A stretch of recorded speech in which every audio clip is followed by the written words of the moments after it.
जम्मू कश्मीर में आदरणीय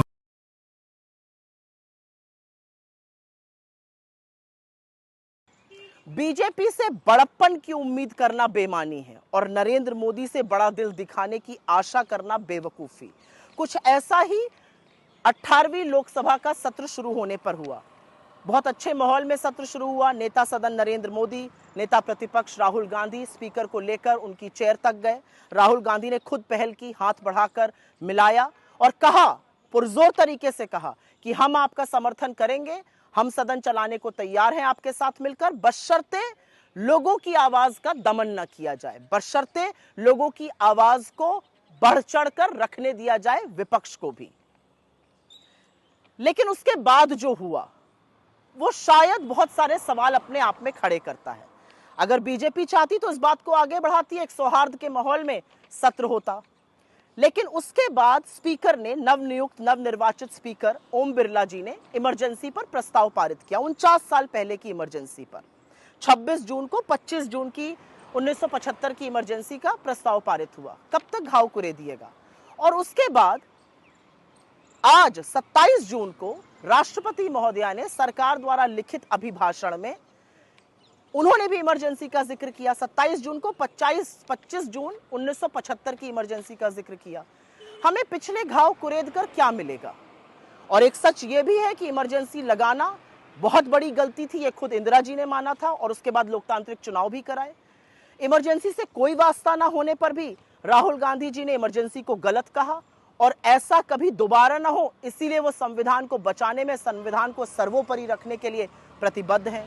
लेकिन क्योंकि अब आपने छेड़ ही दिया है तो चलिए कुछ सवाल पूछ लिए जाते हैं और बिना उन सवालों को पूछे आज बात बनेगी नहीं। एक सत्र में एक साथ 146 सांसदों को निलंबित करना, क्या यह इमरजेंसी नहीं है? विपक्षी सांसदों के माइक को बंद कर देना, क्या यह इमरजेंसी नहीं है? मणिपुर पर राहुल गांधी के 14 मिनट के वक्तव्य में 11 मिनट तक ओम बिरला को दिखाना, क्या यह इमरजेंसी नहीं है? आज 51 मिनट के राष्ट्रपति के अभिभाषण में 6 बार नेता प्रतिपक्ष राहुल गांधी और 73 बार नरेंद्र मोदी को दिखाना, क्या यह इमरजेंसी नहीं है?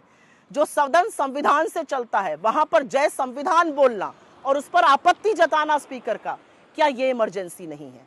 क्या यह इमरजेंसी नहीं है कि काले कृषि कानून हो गए, सीए हो गया, भारतीय सुरक्षा संहिता हो गई, भारतीय न्याय संहिता हो गई, भारतीय साक्ष्य अधिनियम हो गया, ये सब बड़े बड़े जबरन वॉइस वोट से पास कराना इमरजेंसी नहीं है? क्या 35% बिल 1 घंटे से कम की चर्चा पर पास करा देना इमरजेंसी नहीं है? क्या मात्र 16% बिल को स्थायी समितियों को भेजना इमरजेंसी नहीं है? क्या बिना आपस में विपक्ष से विचार विमर्श किए गांधी की, बाबा साहब अंबेडकर की, छत्रपति शिवाजी महाराज की मूर्तियों को संसद के एक बियाबान इलाके में डाल देना इमरजेंसी नहीं है? क्या चुनी हुई सरकारों को गिराना, विधायकों की खरीद फरोख्त करना इमरजेंसी नहीं है?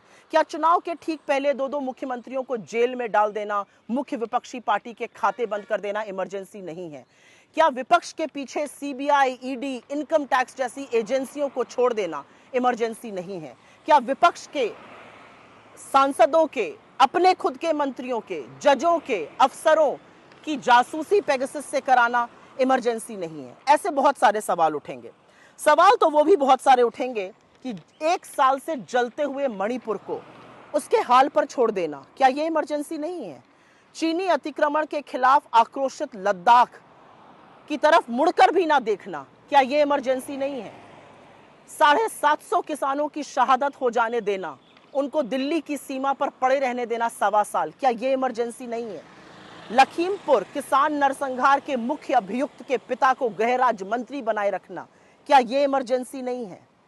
क्या ये इमरजेंसी नहीं है कि छात्र अगर बेरोजगारी से त्रस्त होकर प्रदर्शन करें तो उन पर लाठीचार्ज किया जाता है, अगर धरना प्रदर्शन करें तो उनको जेल में भेजा जाता है? क्या ये इमरजेंसी नहीं है? पेपर लीक पर पेपर लीक होना, परीक्षाओं पर परीक्षाएं रद्द होना, क्या ये इमरजेंसी नहीं है? ऐसे बहुत सारे सवाल उठेंगे। ऐसे बहुत सारे सवाल उठेंगे कि क्या 21 साल की क्लाइमेट एक्टिविस्ट को गिरफ्तार करना, साजिश बताना देश के खिलाफ, ये इमरजेंसी नहीं है? क्या मीडिया को चरण वंदन के लिए मजबूर करना इमरजेंसी नहीं है? असहज सत्य दिखाने वाले मीडिया को जेल में डाल देना, क्या यह इमरजेंसी नहीं है? अधिकांश मुख्यधारा के मीडिया को अपने कब्जे में कर लेना और सोशल मीडिया पर शिकंजा कसने की कोशिश करना, यूट्यूब चैनल्स को रेगुलेट करने की कोशिश करना, क्या यह इमरजेंसी नहीं है? बहुत सारी बातें हैं जो पूछी जाएंगी और उसमें से एक बहुत बड़ी बात यह रहेगी कि मनमाने फरमानों से कभी नोटबंदी लगा देना, कभी लॉकडाउन लगा देना, कभी मजदूरों को चिलमिलाती धूप में पैदल चलवा देना, क्या यह इमरजेंसी नहीं है? और क्या हर बार औरतों के खिलाफ जब अपराध होता है और आरोपी के साथ आप खड़े होते हैं, संरक्षण आप देते हैं, क्या यह इमरजेंसी नहीं है? ऐसे बहुत सारी बातें हैं जिस पर सवाल पूछा जाएगा, लेकिन कब तक हम इमरजेंसी का नाम लेकर ध्यान भटकाते रहेंगे? इमरजेंसी गलत थी, इमरजेंसी नहीं लगनी चाहिए थी। आज 49 साल बाद युवा पूछ रहा है मेरी नौकरी का क्या हो रहा है। युवा पूछ रहा है पेपर लीक में एक के बाद एक लोग संलग्न होते जा रहे हैं, कुछ आपके घटक दल के नेता हैं, उनके बारे में क्या हो रहा है। युवा पूछ रहा है मेरे रोजगार के बारे में आपका क्या विचार है। पूछ रहे हैं लोग कि रेल हादसे कैसे रुकेंगे। पूछ रहे हैं लोग परीक्षाएं रद्द होनी कब बंद होंगी। पूछ रहे हैं लोग जम्मू कश्मीर में बड़ी बड़ी डींगे आपने हांकी, कब वहां पर आतंकी मुठभेड़ें होनी बंद होंगी। ऐसे बहुत सारे सवालों का जवाब दीजिए। पुराने घाव कुरेद कर कोई देश कभी आगे नहीं बढ़ सकता है, लेकिन अगर आपकी यही मंशा है तो यही सही, पहले जो सवाल पूछे गए उनके भी जवाब देने की हिम्मत